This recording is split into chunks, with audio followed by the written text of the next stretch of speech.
instances in Maltese history left such a mark on the Maltese people as the events that unfolded in 1091.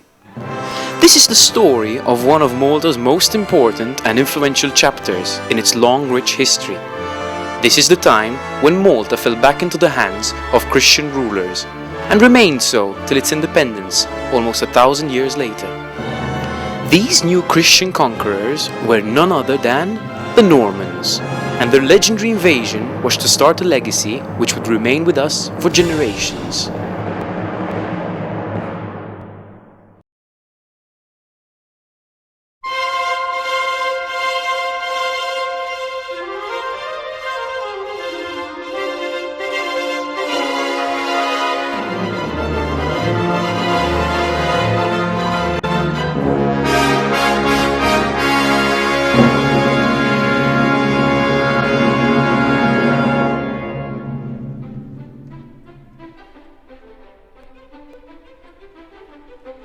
The Norman invasion opened a chapter in Maltese history which was to be both unique and permanent.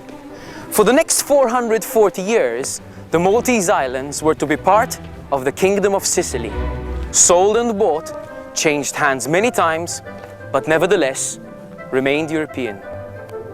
The Normans, deriving from the word Northman or Norseman, were of Scandinavian Viking origin.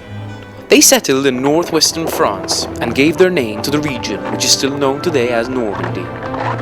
They played a major political, military and cultural role in medieval Europe and even the Near East. They were famed for their martial spirit and their Christian piety. Many Normans of France and Britain would eventually serve as avid crusaders, and this is where our destinies meet for the first time. Their thirst for conquest was legendary, and it is very rare in medieval European history how in such a short time, and with so few men, someone could achieve so much. The history of Malta was always closely linked to what happened in Sicily. Thus, understanding Sicilian politics can give us a better picture of what really happened. Between the 10th and 11th century, pilgrimage was a very important part of Western religious life. The aim of these voyages was to visit the Holy Lands hallowed by the passage of Jesus Christ, or by the relics of his saints. These voyages were usually long, tiring, expensive, and very dangerous, so many of them would have to end their journey halfway. Many Normans would visit these sites, and other Normans were mercenaries paid to defend Christian pilgrims in their perilous journey. And thus began the history of the Normans in Malta and Sicily. In 1050, the Pope Nicholas II invited the Norman family of the Hautevilles to invade Sicily and bring it back in Christian influence. Sicily was a Muslim base since the 9th century and served as a base for Saracen pirates to cause mayhem on the Italian coastline. The Normans were ready to seize an opportunity which this troubled world would offer.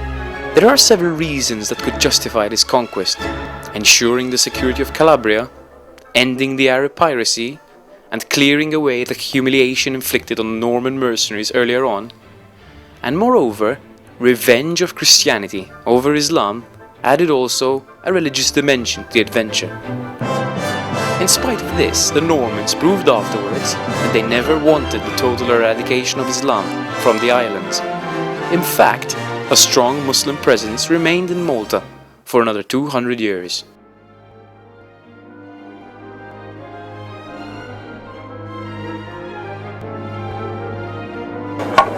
Unlike the Norman conquest of England, the Norman invasion of Sicily and Malta was a slow and gradual conquest, a product of decades of battles, few being decisive. Count Roger's invasion of Sicily took a staggering 30 years to complete, starting in 1061 when he embarked on the island for the first time and ending in 1091 with the final invasion of Malta and Gozo. From then on, the Maltese islands were next into the Norman sphere of influence. Unplanned, unorganized, but unmistakably permanent.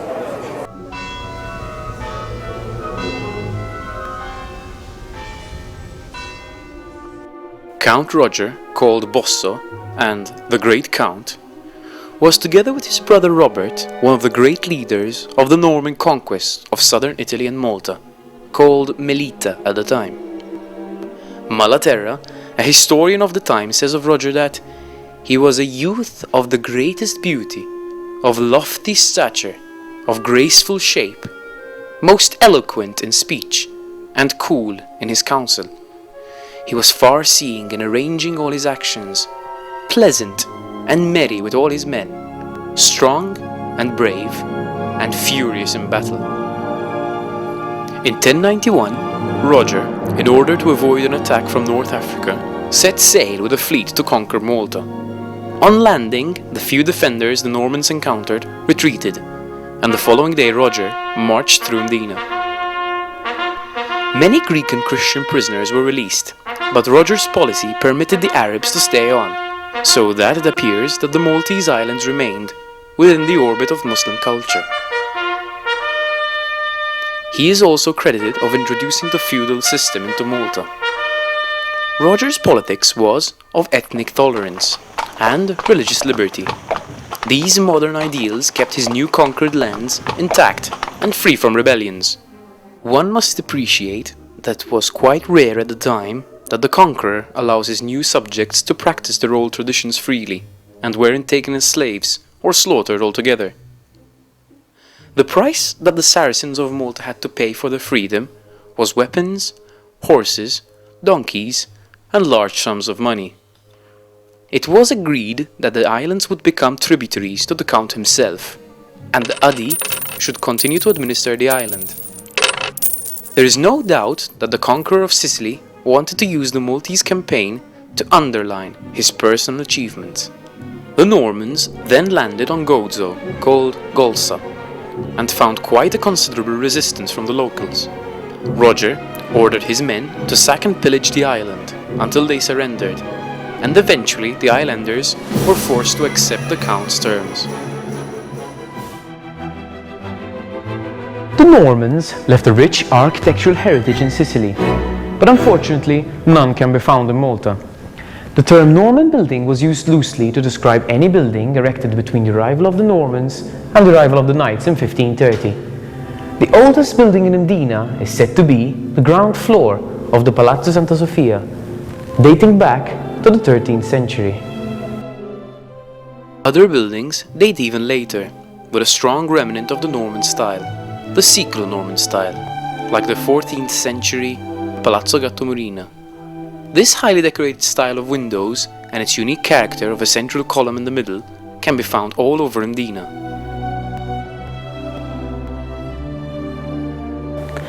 There was once a church dedicated to the Blessed Virgin, which was rebuilt in the time of Roger.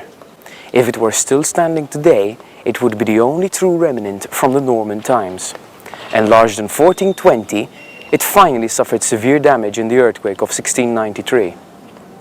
Not much remained of the original Norman church, and what we see today is the most prominent building in Mdina, the Cathedral of St. Peter and St. Paul.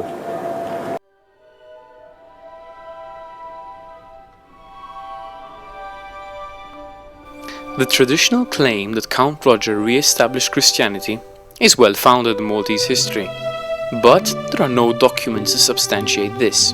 In fact, ironically, he may be credited with strengthening Islam in Malta.